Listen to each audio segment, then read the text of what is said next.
Assalamualaikum warahmatullahi wabarakatuh. Hi guys, how is life?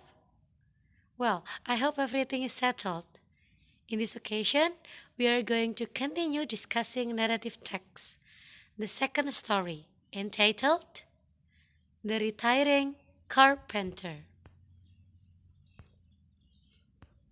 In this chapter, we will learn to listen to a story, to read a story, and to get moral lesson from the story.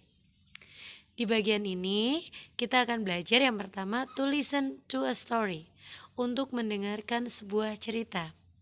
To read a story, untuk membaca sebuah cerita, and to get moral lesson from the story, untuk mendapatkan pesan moral dari cerita tersebut. Keywords in the story we are going to learn, ya. Ada beberapa kata kunci dalam cerita yang akan kita baca, diantaranya ya, what picture is that? Gambar apa itu? Iya, profesi apa itu? Repeat after me. Carpenter. Iya, carpenter. Artinya tukang kayu. Oke, good. Next. Apa itu, Dek? Iya, they are working. Ini ada verb work atau worked. Verb 2-nya ya, artinya bekerja. Nah, kalau masih muda bekerja, kalau sudah tua, Dek, biasanya kita akan sudah tua lalu beristirahat, tidak lagi bekerja, no longer working, kita sebut dengan retired.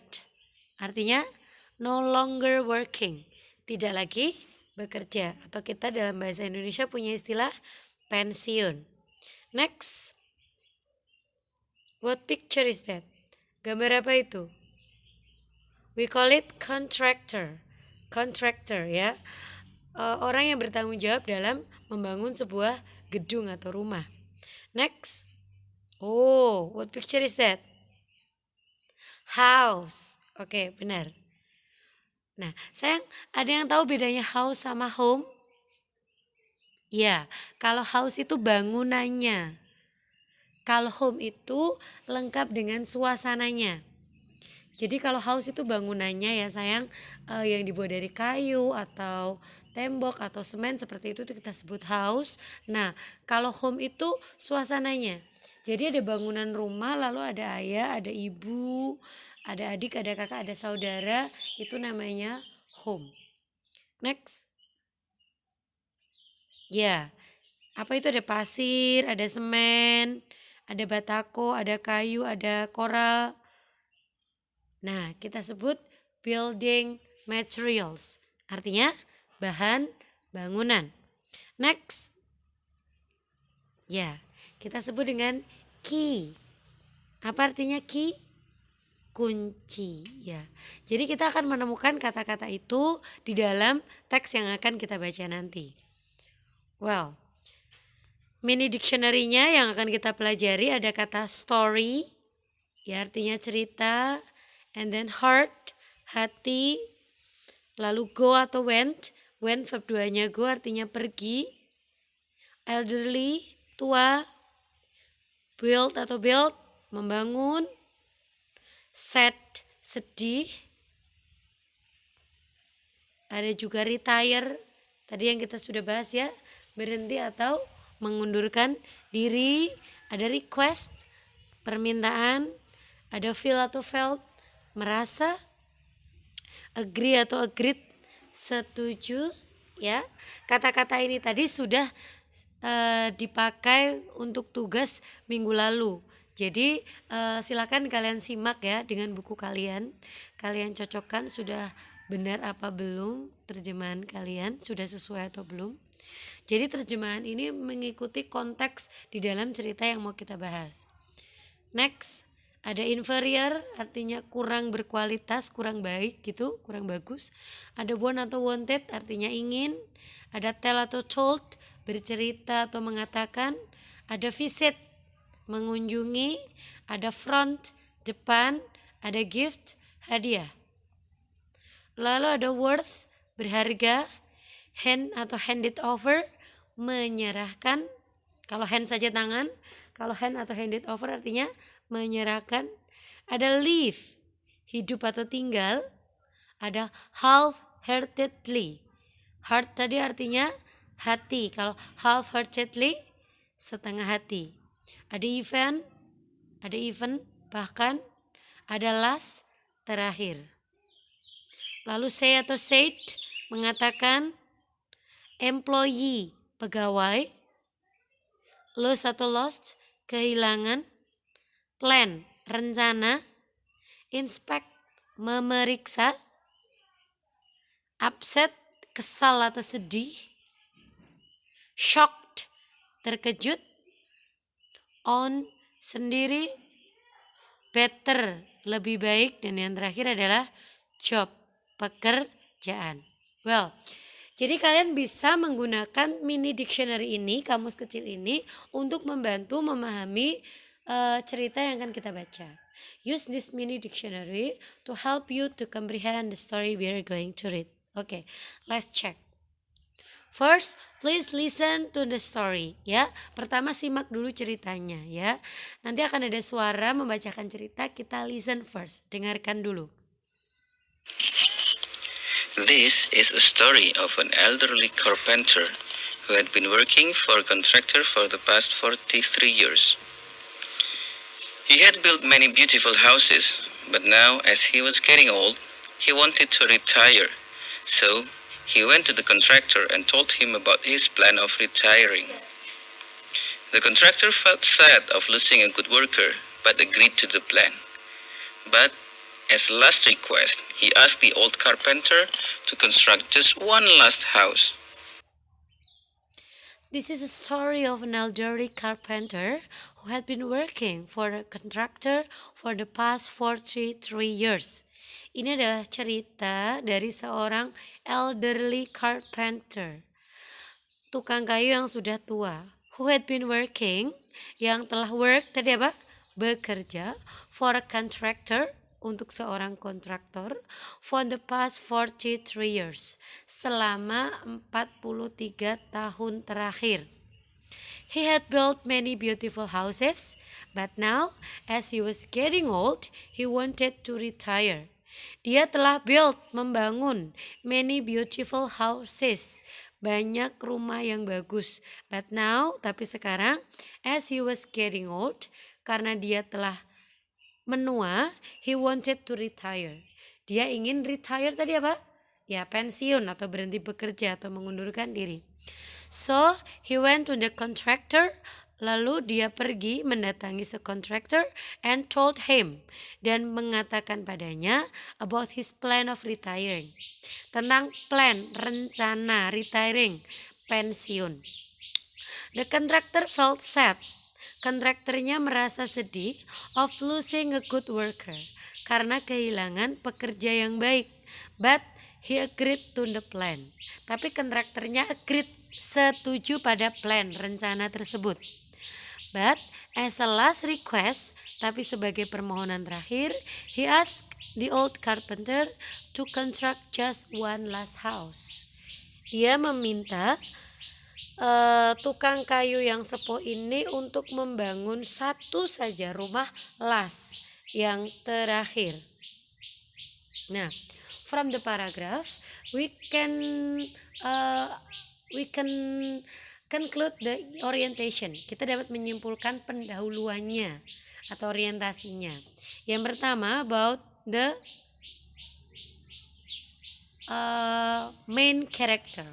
Pemeran utamanya adalah the old carpenter, the elderly carpenter, tukang kayu yang sudah tua.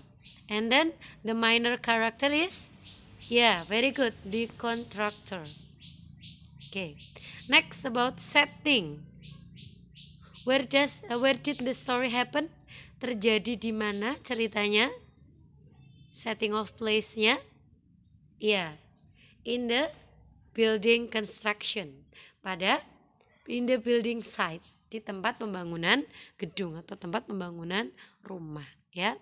Okay, next, let's continue the story. Kita lanjutkan ceritanya. Listen first, ya. Didengarkan dulu, disimak dulu. The old man agreed and started working, but his heart was not in his work anymore. He had lost the motivation towards work, so he constructed the house half-heartedly. He even used inferior materials. After the house was built, the contractor came to visit his employee's last piece of work. After inspecting the house, he handed over the front door keys to the carpenter and said, "This is your new house, my gift to you." Ya, jadi bagian kedua ceritanya seperti ini. The old man agreed and started working, but his heart was not in his work anymore. Pria tua itu agreed, setuju, and started, mulai work, bekerja. But his heart was not in his work anymore. Tapi hatinya tidak lagi pada work, pekerjaannya. He had lost the motivation toward work. Dia sudah lost, kehilangan motivasi bekerja. Gak ingin lagi bekerja gitu. So he constructed the house half-heartedly. Jadi dia membangun rumahnya half-heartedly, setengah hati. He even used inferior materials. Dia bahkan menggunakan bahan yang inferior, kurang berkualitas, kurang bagus. Karena setengah hati tadi, dia asal-asalan bikin rumahnya bahkan menggunakan bahan yang kurang bagus. Jadi batakonya juga gak bagus, pasirnya juga bukan kualitas utama, bangunannya juga dibangun dengan asal-asalan, dengan setengah hati. After the house was built, setelah bangunannya sudah dibangun, the contractor came to visit his employees' last piece of work. Kontraktornya datang untuk visit, mengunjungi employees' last piece of work, pekerjaan terakhir pegawainya. After inspecting the house, setelah memeriksa rumahnya, he handed over the front door keys to the carpenter and said. Setelah memeriksa pekerjaannya, si kontraktor tadi handed over, menyerahkan the front door keys, ya, kunci pintu depan rumah kepada tukang kayu tersebut dan berkata, "This is your new house, my gift to you." Ini rumah barumu. Ini adalah hadiahku untukmu. Begitu. Jadi rumah yang dibangun dengan half-heartedly, setengah hati tadi, using inferior materials, menggunakan bahan yang kurang berkualitas tadi, diberikan oleh kontraktor kepada carpenternya sebagai gift, hadiah. Kira-kira kalau kalian jadi carpenternya bakal gimana? Ya, kita akan temukan di paragraf selanjutnya. Listen first, dengarkan dulu. The carpenter was shocked and upset. Had he known that he was building his own house, he would have done a better job. Now, he would have to live in the house, which is not worth staying. Ya, jadi begitu akhirnya sayang. The carpenter was shocked and upset. Ya, dia terkejut dan upset, sedih, kesal sama dirinya sendiri. Had he known that he was building his own house, seandainya dia tahu bahwa dia was building, membangun rumahnya own house sendiri, he would have done a better job. Dia akan melakukan pekerjaan dengan lebih baik. Now, sekarang, he would have to live in the house, which is not worth staying. Dia harus tinggal di rumah yang bahkan tidak berharga untuk ditinggali, gak layak untuk ditinggali. Kenapa? Karena dibangun dengan inferior materials, dibangun dengan bahan yang kurang berkualitas dan membangunnya half-heartedly, setengah hati, jadi asal-asalan.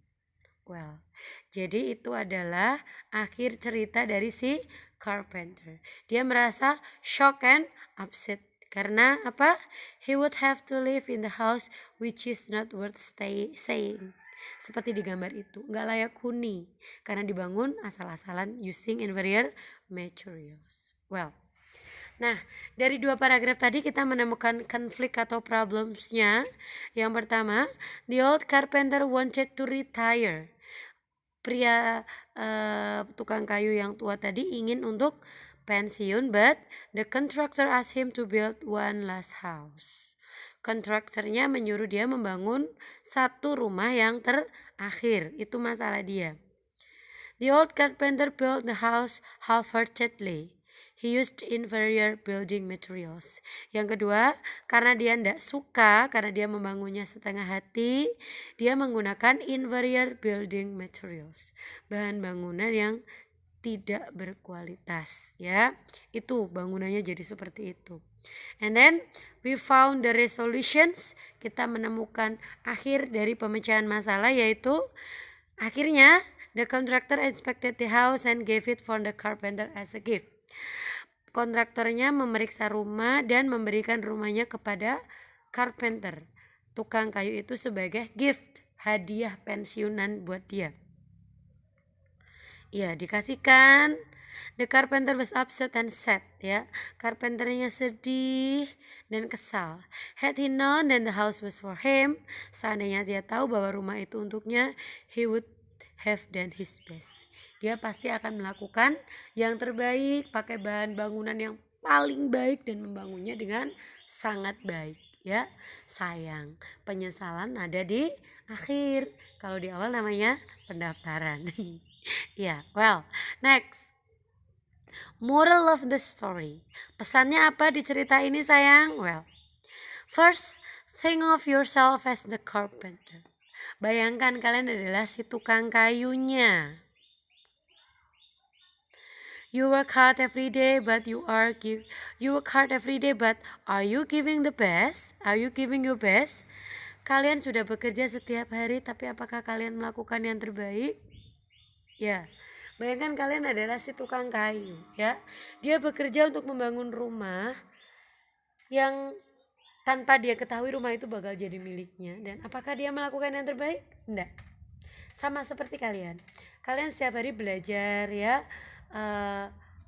Tapi apakah kalian melakukan yang terbaik? Apakah kalian sudah mengerjakan tugas dengan baik, dengan sangat baik?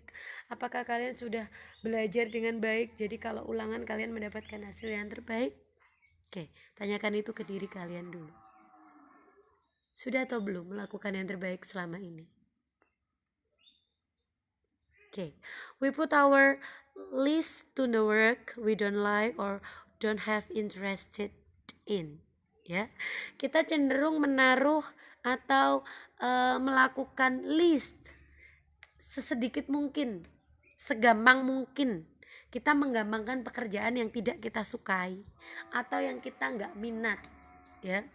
Jadi misalnya kalian nggak suka pelajaran apa ya, misalnya bahasa Inggris, kalian mengerjakannya asal-asalan. Pokoknya asal kerjain tugas aja, gitu. Kita cenderung seperti itu setiap harinya. Later, we get shocked at the situation we have created for ourselves. Kemudian pada akhirnya we get shocked. Kita kaget pada situasi atau kondisi yang sebenarnya we have created for ourselves. Kita membuatnya untuk diri kita sendiri. Katakanlah tadi, kalian gak suka bahasa Inggris, kalian mengerjakannya asal-asalan. Tugasnya asal-asalan, gak belajar kalau mau ujian, dan hasilnya akhirnya kalian dapat nilai yang asal-asalan. Misalnya nilai tesnya selalu di bawah 5. Nilai ujian atau nilai AKM-nya di bawah 5. Ya, kalian terkejut, kok jelek sih gitu. We feel sorry why we didn't do it differently. Dan ternyata nilai bahasa Inggris ini termasuk nilai yang dipertimbangkan ketika kalian mau mendaftar ke sekolah yang jenjang lebih tinggi, atau kalian mau apply di sebuah sekolah kejuruan khusus misalnya. Kalian mau daftar ke SMK, ya, jurusan gaming karena kalian suka game. Ternyata salah satu nilai yang dianggap sangat menentukan itu nilai ujian bahasa Inggris. Kalian merasa menyesal, kenapa sih dulu aku tidak belajar dengan keras? Kenapa aku tidak melakukannya dengan berbeda, dengan lebih baik? Jadi, enjoy your task and carry on your responsibilities with pleasure and not with pain. Jadi ada baiknya mulai sekarang nikmati tugas kalian, kerjakan tanggung jawab kalian dengan senang hati, dan bukan dengan rasa sakit atau terpaksa. Ya. Your life today is the result of your attitude and choices in the past.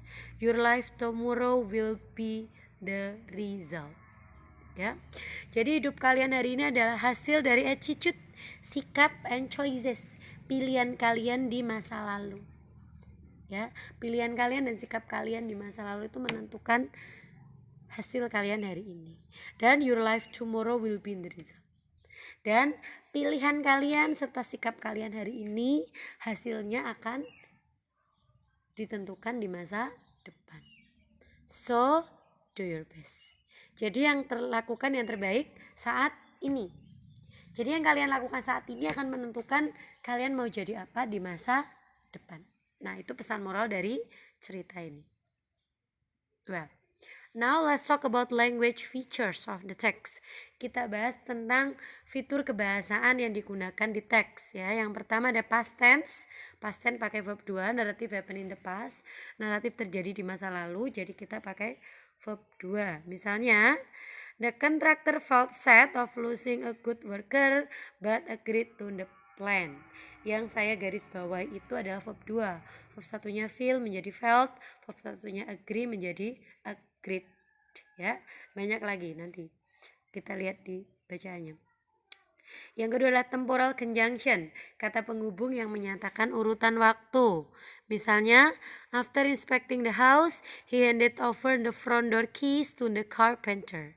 Setelah memeriksa rumah, dia menyerahkan kunci pintu depan kepada tukang kayu ya. Setelah itu merupakan temporal conjunction. Yang lain ada before, ada while, ada sebelum atau ketika.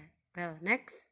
Passive voice, kata kerja kalimat pasif. Contohnya, after the house was built, bla bla bla bla.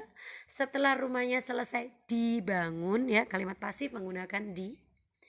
Contohnya itu, lalu yang terakhir adalah direct atau indirect speech. Contohnya, this is your new house, my gift to you.